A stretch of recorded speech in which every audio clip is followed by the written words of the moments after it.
ကျွန်တော်ဒီနေ့တငယ်ချင်းတို့ကိုစာအုပ်တုပ်တွေနဲ့မိတ်ဆက်ပေးခြင်းပါတယ်ဒီစာအုပ်ကတော့ 100 Chain of Life ဆိုတဲ့တနေ့တာရဲ့မိနစ်60 400ခိုင်နှုန်းကိုအသုံးချပြီးဘဝကိုဘယ်လိုအကောင်းဆုံးပြောင်းလဲမလဲဆိုတာကိုလမ်းညွှန်ပေးရတာဖြစ်ပါတယ်ဘဝကိုပြောင်းလဲဖို့ဆိုတာတညတည်းနဲ့လုပ်ယူလို့မရဘူးဒါပေမဲ့တနေ့ကိုတနာရီအချိန်ပေးအောင်နဲ့အရာအလုံးကိုပြောင်းလဲပြလို့ရတယ်လူအများစုကဖုံးပွင့်ရင်ဒါမှမဟုတ်အပြောင်းလဲကိုငုတ်တုတ်ထိုင်ဆောင်ရင်အချိန်ဖြုံးနေကြပေမဲ့တငယ်ချင်းတို့ကတော့ဒီနေ့ကစပြီးတနေ့ကိုမိနစ်60ပဲကိုအာရုံစိုက်ကြည့်လိုက်ပါအဲ့ဒီ400ခိုင်နှုန်းကအချိန်ကလေးကကိုယ့်ရဲ့စိတ်ဓာတ်အလေးချင်းရလဒ်တွေကိုလုံးဝခြားနာသွားပါစလိမ့်မယ်တငယ်ချင်းတို့ကိုကျွန်တော်ဒီစာအုပ်လေးမှာပါဝင်တဲ့ခေါင်းစဉ်10ခုနဲ့အရင်ဆုံးမိတ်ဆက်ပြီးမှာပဲအခန်း1တင့်ကိုတင်တိုးတက်ဖို့တဏှာရဲ့ပြေဝပေးပါအခန်း2အဲ့ရကထားပြီးတေတနေတာကိုပြန်လည်ထိန်းချုပ်ပါအခန်း3တင်းအနာကတကယ်ကြီးထွားမဲ့နေရာကိုအာရုံစိုက်ပါအခန်း4တင်းအချိန်နဲ့အဓိပ္ပာယ်ရှိတဲ့အရာကိုတည်ဆောက်ပါအခန်း5တိုးတက်စေမဲ့အသုံးဝင်တဲ့အရာတစ်ခုကိုလေ့လာပါအခန်း6တန်မာပြီးလိုချနေစေဖို့ကိုလက်လှုပ်ရှားမှုလုပ်ပါအခန်း9အရှင်လျှော့ပြီးတင့်အတွင်းစိတ်မှာဘာတွေဖြစ်နေမလဲစစ်ဆေးပါအခန်း၈တင်ထွက်ပြေးနေတဲ့ပြဿနာတစ်ခုကိုဖြေရှင်းပါအခန်း9တင်လုံးသမျှကိုမှတ်တမ်းတင်ပြီးနေ့စဉ်အမြဲတစေလှုပ်ဆောင်ပါအခန်း10ပိုကောင်းတဲ့လူတစ်ယောက်ဖြစ်လာတဲ့အထိဒီအလေးချင်းကိုထပ်ခါတလဲလဲလုပ်ပါကဲတငယ်ချင်းတို့အနာဂတ်အတွက်အဲ့ဒီတနာရီကိုအခုပဲစလိုက်ရအောင်အခန်း1ကျွန်တော်တို့စလိုက်ကြရအောင်အခန်း1မှာတင့်ကိုယ်တင်တိုးတက်ဖို့တနာရီအပြည့်ဝပေးပါအခန်း1မှာသူပြောချင်တဲ့အဓိကချက်ကတော်တော်လေးထိရဗျာအများစုကဘာလို့ကြရှုံနေရတာလဲသိလားအရေးချင်းမရှိလို့မဟုတ်ကိုတီးဆောက်ရမယ့်အခြေအနေကိုဘဝကိုဖျက်ဆီးစေမယ့်အရာတွေထဲမှာသုံးမိနေလို့ပဲမင်းစဉ်းစားကြည့်တနေ့ကိုမိနစ်60ဆိုတာမင်းရဲ့တနေ့တာလုံးမှာ400ခိုင်နှုန်းပဲရှိတာအဲ့ဒီ400ခိုင်နှုန်းလေးကိုတော့မင်းကိုမင်းအတွက်မပေးနိုင်သူကအပြတ်ပြောတာတယ်အပြောင်းလဲဆိုတာကံကောင်းလို့ဖြစ်လာတာမဟုတ်ဘူးမင်းရဲ့စီကံနဲ့ဆုံးဖြတ်ချက်ပဲတဲ့အဲ့ဒီတဏှာကြီးကိုဖုံးကြည့်ပြီးအနားယူဖို့မသုံးနဲ့လေးလာဖို့နဲ့လေးချင်းဖို့ပဲသုံးမင်းသာတကယ်လုပ်ကြည့်လိုက်လအနေငယ်အတွင်းမှာမင်းကိုမင်းတော့မှတ်မိတော့မှာမဟုတ်ဘူးတခုတော့မှတ်ထားဖို့မင်းတိုးတက်ဖို့အတွက်အချိန်မပေးရင်နောက်ပိုင်းမှာဘဝကမင်းကိုနောက်လာရဖို့အချိန်ပေးခိုင်းလိမ့်မယ်ဘယ်သူမှမင်းကိုလာမကယ်ဘူးတကယ်ချင်းဒါပေမဲ့အဲ့ဒါကပဲဝမ်းသာစရာလေဘာလို့လဲဆိုတော့မင်းဘဝကမင်းလက်ထဲမှာပဲရှိနေလို့ပဲကဲဒီနေ့ကစပြီးတဏှာကြီးကိုစာဖတ်မလားချမ်းချင်မှုအသစ်တစ်ခုသင်မလားတငယ်ချင်းတို့ကြိုက်တာတစ်ခုပဲရွေးလိုက်တော့အခန်းနှစ်အိယာကထားပြီးတေသနေတာကိုပြန်လဲထိန်းချုပ်ပါမင်းမနှက်ခင်နှိုးဆက်မိတိုင်းဘာလုပ်လို့ရှိလဲအများစုကတော့ snow ကိုပဲထက်ကတိနေကြရမှာမဟုတ်လားဒါပေမဲ့မင်းသိလားနှိုးဆက်ကိုခဏပိတ်လိုက်တိုင်းမင်းဟာမင်းဘဝရဲ့ပိုင်ဆိုင်ဆိုးမှုကိုစွန့်လွတ်လိုက်တာနဲ့တူတူပဲစောထားရဲဆိုတာ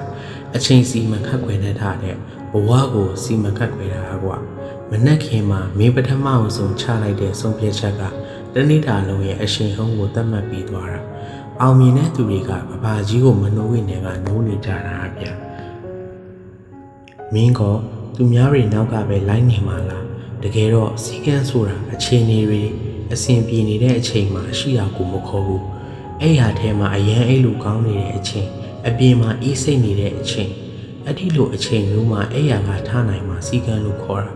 မနက်ခင်ရဲ့ပထမဆုံးတနာရီကိုမင်းသာထိန်းချုပ်နိုင်ကျန်တဲ့23နာရီကိုကင်တွယ်ရတာမင်းအတွက်အရန်လွယ်သွားလိမ့်မယ်အဲ့ရထဲမှာပဲဆက်ပြီးအိမ်မက်နေမလားဒါမှမဟုတ်အပြင်ထွက်ပြီးအဲ့ဒီအိမ်မက်တွေကိုအကောင့်ထဲပေါ်မလားအခုပဲထားလိုက်တော့တကယ်ချင်းအခန်း3တင်းနာကတကယ်ကြီးထွားမဲ့နေရာမှာအာရုံစိုက်ပါအခန်း3မှာသူပြောရတာကိုသိချာနားထောင်ကြည့်မင်းဘဝကမင်းဖဲ့နေရကိုအာရုံစိုက်လဲဆိုတဲ့အတိုင်းလိုက်ရင်းနေတာကွာအာရုံစိုက်မှု attention ဆိုတာတကယ်တော့မျက်စိမှာရှိတဲ့အကြီးမားဆုံးစွမ်းအားပဲမင်းသတိထားမိလားအခုကဘာကြီးကမင်းရဲ့အာရုံစူးစိုက်မှုကိုနှီးမျိုးစုံနဲ့လူယူဖို့ကြိုးစားနေတာဖုန်းတွေက notification တွေအဓိပ္ပာယ်မရှိတဲ့ဗီဒီယိုတွေမင်းအနာဂတ်ကိုတိုးတက်မလာအောင်ဆွဲဆောင်ထားတယ်အဲ့ဒီကြားထဲမှာမင်းရဲ့အာရုံစိုက်မှုကိုမင်းကပွင့်နိုင်ရမယ် လူတွေကတဏီကုံအလို့ရှုံးနေတာကိုပဲအောင်မြင်နေတယ်လို့ထင်တတ်ကြတယ်တကယ်တမ်းတော့အလုတ်များတာနဲ့အာယုံလို့ဆောင်တာကလုံးဝမတူတနည်းကိုတဏှာကြီးပဲဘာအနောက်ရှက်မှမရှိပဲတကယ်အာယုံစိုက်ပြီးတဏှာကြီးလောက်တာလှုပ်ကြည့်လိုက်မိဖို့မင်းတော့မယုံနိုင်အောင်ပြောင်းလဲသွားလိမ့်မှတ်ထားတဲ့ငယ်ချင်းအောင်မြင်နေတဲ့သူတွေဟာသူတို့ရဲ့အာယုံစိုက်မှုကိုရွှေလိုပဲတန်ဖိုးထားပြီးကာကွယ်ထားတာကြောင့်မင်းရောမင်းရဲ့ရွှေတွေကိုအလဟတ်သက်အချိန်ပြုံးခံမလားဒါမှမဟုတ်အနာဂတ်အတွက်ရင်းနှီးမြှုပ်နှံမလားမင်းရဲ့အာယုံစူးစိုက်မှုကိုအခုပဲပြန်သိမ်းမိုင်းလိုက်တော့လေတင်းအချိန်နဲ့အဓိပ္ပာယ်ရှိတဲ့အရာတခုကိုတိဆောက်ပါမင်းတစ်ခါတလေကြာရင်ငါအားလည်းရလူနေပြီလို့တွေးမိတာမျိုးရှိတာတကယ်တော့မင်းလိုအပ်နေတာကအားလည်းရမဟုတ်ပဲမင်းရဲ့အချိန်တွေကိုတန်မိုးရှိသွားစေမယ်ရည်ရွယ်ချက်တစ်ခုဖြစ်နိုင်တယ်နေ့စဉ်ပြီးရောပုံမဲ့အလုပ်တွေထဲမှာနစ်မုံမနေပဲနဲ့ရည်ရွယ်ချက်ရှိတဲ့တစ်ခုကိုတိဆောက်ထားစမ်းပါအပြောင်းလဲအတွက်ပြည့်စုံတဲ့အချိန်ဆိုတာဘယ်တော့မှလာမှာမဟုတ်အခုမင်းလက်ရှိမင်းမှရှိတဲ့တနေ့ကိုတနာရီကိုပဲအသုံးချပြီးမင်းရဲ့အိမ်မက်ဒါမှမဟုတ်ကျွမ်းကျင်မှုတစ်ခုခုကိုစတင်ပြီးစောင့်ကြည့်အဲ့ဒီလိုလုပ်လိုက်တာနဲ့မင်းစိတ်ထဲမှာရှိနေတဲ့ငါလုံနိုင်ပါသလားဆိုတဲ့တန်တရားတွေကပျောက်သွားပြီးငါဘာဆက်လုပ်ရမလဲဆိုတဲ့ဥတီချက်တွေဖြစ်လာတယ်မှတ်ထားမင်းရဲ့တနာရီကိုမင်းအတွက်အဓိပ္ပာယ်ရှိတဲ့အရာတခုတိဆောက်ဖို့သုံးမလားဒါမှမဟုတ်တခြားသူတွေတိဆောက်တာကိုထိုင်ကြည့်ရင်အချိန်ဖြုံးမလားမင်းပဲဆုံးဖြတ်လိုက်တော့အခန်းကတိုးတက်စေမယ့်အသုံးဝင်တဲ့အရာတခုကိုလေ့လာပါမင်းသိလားဘဝကိုတိုးတက်တယ်ဆိုတာပိုပြီးပြင်မဲ့လုံးနိုင်တာကိုပြောတာမဟုတ်ဘူးပိုပြီးသိတာလာတာကိုပြောတာလူအများစုကတခုခုဆိုကြောက်နေကြတယ်မဝမရေဖြစ်နေကြတယ်တကယ်တမ်းတော့လေ့လာမှုဆိုတာအဲ့ဒီကြောက်ရွံ့မှုကိုကုသပေးနိုင်တဲ့စိတ်တစ်ခွက်ပဲကွာမင်းတစ်ခုကိုကျွမ်းကျင်အောင်လေ့ကျင့်ထားရင်အဲ့ဒီအရာပေါ်မှာမင်းမကြောက်တော့ဘူးဟုတ်လားဒါကြောင့်တနေ့ကိုအသုံးဝင်တဲ့အချက်လက်တစ်ခုလောက်ပဲဖြစ်ဖြစ်ရအောင်လေ့လာနောက်ပြီးအရေးကြီးဆုံးတစ်ချက်ကမင်းရဲ့စိတ်ထဲကိုဘာတွေထည့်နေလဲဆိုတာသိထားဖို့ပဲအစာအစိတ်သိရင်ကုသလို့ရသည်အတွေးအစိတ်သိရင်ကုရတာခက်တယ်ဗျအဓိပ္ပာယ်မရှိတာပဲလေမင်းရဲ့အုံနောက်ကိုအချိန်ဖြုံးပါနဲ့တိုးတက်စေမယ့်အရာတွေကိုပဲမင်းရဲ့တဏှာထဲမှာထည့်ပြီးလေ့လာကြည့်ပါအသိပညာကမင်းကိုဘယ်သူမှလိုက်မမီရဲ့နေရာတစ်ခုစီခေါ်သွားလိမ့်မယ်အခန်း6တန်မာပြီးနှုတ်ချစီကိုလက်လှုပ်ရှားမှုလုပ်ပါမင်းအားကစားလုပ်တာကိုလက်လှုပ်ရှားတာကိုရုပ်လှဖို့တစ်ခုလည်းပဲလို့ပဲထင်နေတာလားတကယ်တမ်းတော့အဲ့ဒါထပ်ပိုရေးကြည့်တာကမင်းရဲ့စိတ်သက်ချက်ခိုင်မှုနဲ့စီကံရှိမှုပဲမင်းတစ်ခါတလေအားမရှိတယ်လို့ပဲဘာမှမလုပ်ချင်ဘူးလို့ခံစားရတာပါအလုပ်တွေအများကြီးလုပ်လို့မဟုတ်ဘူးဘာမှမလုပ်ပဲထိုင်နေလုံးဖြစ်နေတတ်တာမင်းခန္ဓာကိုယ်ကိုလှုပ်ရှားလိုက်မှမင်းရဲ့စိတ်ကကြည်နေလာပြီးငါဒါကိုလုံနိုင်တယ်ဆိုတဲ့ယုံကြည်မှုကတိုးလာမှာချွေးထောင်လှုပ်လိုက်တဲ့တဏှာကြီးကမင်းရဲ့စိတ်ဓာတ်ကိုပါတန်မာအောင်လေ့ကျင့်ပေးလိုက်တာနဲ့တူတူပဲဒါကြောင့်မင်းရဲ့တဏှာကြီးထဲမှာလေ့ကျင့်ခံလုပ်ဖို့အချိန်လေးတစ်ခုတော့ထည့်ထားပါကိုယုံကြည်မှုရှိတဲ့လူတစ်ယောက်ဖြစ်ဖို့ပြောင်းလဲဖို့အကောင်းဆုံးနည်းလမ်းကခန္ဓာကိုယ်ကိုစတင်လှုပ်ရှားဖို့ကဲမင်းခုပဲလမ်းသားရှောင်မလားဒါမှမဟုတ်အိမ်မှာပဲလေ့ကျင့်တဲ့တစ်ခုစလုပ်တာခန်းခုအရှင်လျှော့ပြီးသင်အတွေ့စိတ်ထဲမှာဘာတွေဖြစ်နေလဲစစ်ဆေးပါငါတို့တွေကရှေ့ကိုပဲအတင်းတိုးနေကြတာတကယ်တိုးတက်ဖို့ဆိုရင်တခါတလေအရှင်လျှော့ဖို့လည်းလိုတယ်ဆိုတာမင်းသိလားလူတော်တော်များများကအပြင်ပန်းကြည့်ရင်တော့အောင်မြင်နေတယ်လို့ပဲဒါပေမဲ့သူတို့ရဲ့အတွင်းစိတ်ထဲမှာပြိုလဲနေတာမျိုးတွေရှိတတ်တယ်ဒါကြောင့်မင်းလည်းနေ့တိုင်းကိုပြန်စစ်စီတဲ့အလေးချင်းလေးလုပ်စီချင်ငါအခုလုံးနေတာတွေကငါအတွက်တကယ်မှန်ရဲ့လားငါစိတ်ထဲမှာဘာတွေခံစားနေရလဲဆိုတာကိုအချိန်ပေးပြီးစဉ်းစားပါကိုယ့်ရဲ့အမှားတွေကိုယ့်ရဲ့အားနည်းချက်တွေဆိုတဲ့အမှတ်တရားကိုရင်ဆိုင်ဖို့မကြောက်ပါနဲ့အဲ့ဒီလိုရင်ဆိုင်ရဲမှမင်းကအရင်ထပ်ပို့ပြီးရင်းချက်တဲ့သူပို့ပြီးခိုင်မာတဲ့သူဖြစ်လာမှာအပြင်လောကကြီးရဲ့စုညံတန်တွေကိုခဏလောက်ပိတ်ထားပြီးမင်းရဲ့အတွင်းစိတ်နဲ့စကားပြောဖို့အချိန်ပေးပါ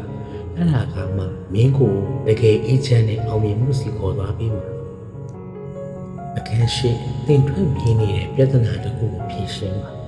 မင်းမှာရှောင်ဖယ်နေမိတဲ့ပြဿနာတစ်ခုရှိတာအဲ့ဒီပြဿနာကမင်းဘလောက်ပဲထွက်ပြေးပြေးဘလောက်ပဲမိထားပျောက်ကွယ်မသွားဘူးတကယ်ချင်းပိုဆိုးတာကမင်းရဲ့စိတ်ဆန်းအားတွေကိုအဲ့ဒီပြဿနာကတဖြည်းဖြည်းနဲ့ခိုးယူတောက်စားနေတာ မင်းရှောင်နေတဲ့၍အဲ့ဒါကမင်းနောက်ကိုအရေးလို့လိုက်နေအောင်ပါပဲပြဿနာကိုတက်တက်ရင်ဆိုင်လိုက်တာဟာမပြောင်းလဲရဲ့အစအပြေမှာတော့အစီအပြေချင်းအောင်ဆောင်နေပြီးအတွင်းထိပ်ထဲမှာစိတ်ခံနေမဲ့အစတကယ်အစီအပြေနေအောင်ကြိုးစားစမ်းပါမင်းရဲ့အဋ္ဌိတနာရင်ထဲမှာမင်းချောင်းနေတဲ့ပြဿနာကိုဘယ်လိုဖြေရှင်းမလဲဆိုတာထည့်စဉ်းစားဖြေရှင်းချက်ကိုရှာပါပြီးရင်ဆိုင်လိုက်အဲ့ဒီလိုလှုပ်လိုက်တဲ့နေ့မှာပဲ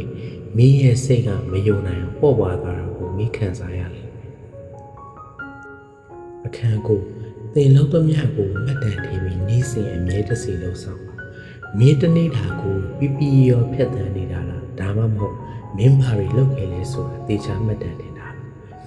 မင်းသာမှတ်တမ်းမတင်ဘူးဆိုရင်မင်းရဲ့တိုးတက်မှုကိုမင်းကိုယ်တိုင်ခံမှန်းနေရရှိမှာပေါ့တကယ်တော့ချရတာဟာမင်းရဲ့အောင်မြင်မှုကိုပုံဖော်ပြရတယ်တူတူပဲ